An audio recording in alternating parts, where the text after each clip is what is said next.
Last షాట్‌లో చెప్పాను కదా! కాకినాడకి ఒక ఇంపార్టెంట్ పని మీద వచ్చానని. ఇంతకీ ఆ పని ఏంటంటే, నా బెస్ట్ ఫ్రెండ్‌కి మ్యారేజ్ అయితే ఫిక్స్ అయింది. అందుకే తన కోసమే కాకినాడకైతే వచ్చాను.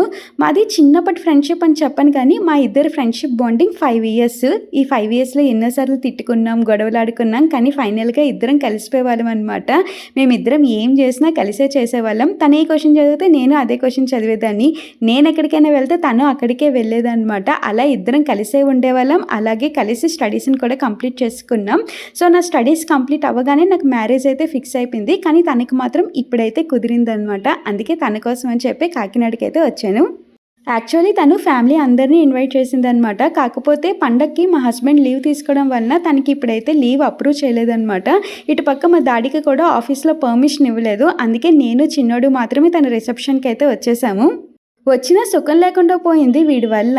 వీడికేం అర్థమైందో వెళ్ళి అంబేద్కర్ భవన్ దగ్గరికి వెళ్ళి దండం పెట్టుకొని వస్తున్నాడు. వెళ్ళడం, దండం పెట్టుకోవడం, రావడం ఇక్కడే హాఫ్ ఎన్ అవర్ పాటు టైం వేస్ట్ అయిపోయిందనమాట.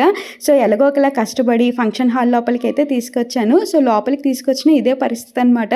ఫుల్‌గా ఫంక్షన్ హాల్ మొత్తం తిరిగేశాడు. నన్ను ఒక్క నిమిషం కూడా కూర్చొనివ్వలేదనమాట.